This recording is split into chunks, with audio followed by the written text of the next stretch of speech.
بسم الله الرحمن الرحیم. السلام علیکم. ګران کتونکو دا ټایم کې زه ولاړ یم د غنمو په ګودام کې د چرثدي دا ګودام دی. نو ګران کتونکو دا ګوره یو ټریله دا ده چې غنم راغلی دي او دا لوډینګ شروع دي دا تشیږي. یو ټریله دا ده ولاړه ده او د زه تاسو ته د کیمرې په سترګه باندې ښیم بهر هم 2-3 ټریلې ولاړې دي. نو د خدای خاطرو کې د وړو هیڅ قسمه ټینشن نشته، هیڅ قسمه شارټیج نشته.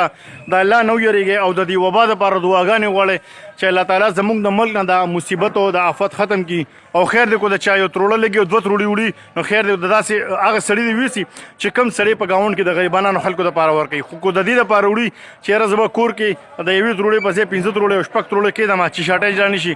نو هیڅ قسمه داسې شارټیج نشته. ګرانو کتونکو دا د غلې په ګودام کې دا ټایم کې زه ولاړ یم. دا مردان روډ چرسده باندې دا د غنمو دا ګودام دی او دا تاسو کتلی شئ ماشاءالله یو ټریله دا ده چې تشیږي، یو ټریله دا ده او دین علاوه ته زه بهر هم ښیم چې بهر هم ټریلې ولاړې دي.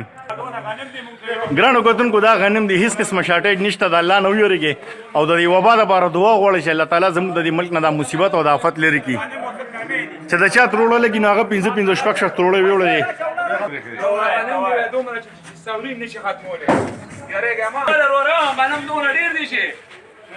یارو کتونکو دا وګورئ ماشاءالله ښه وفر مقدار کې غنم دي. ښه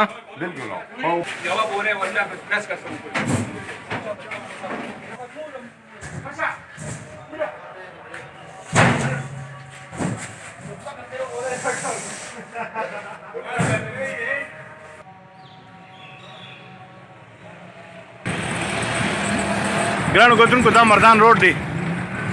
دا وګورئ دا ټریلې ولاړې دي، دا د غنمو ډکې ډکې راغلي دي او دې غنم روړي دي.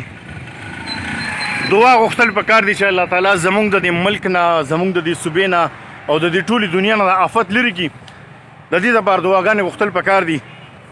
ګرانو کتونکو غنم ښه ډېر شوي دي، په میلونو کې اوړه ښه ډېر شوي دي، غنم ښه ډېر دي، بې سیاره بې دریغه دي او د لوږې مخبري هم نشته. نو دا تاسو ته زه دا ریکارډینګ په دې وجه کومه چې دا وګورئ دا هم نن هم راغلي دي او دا ټریلې دا دي ولاړې دي، دا د غنمو ټریلې دي.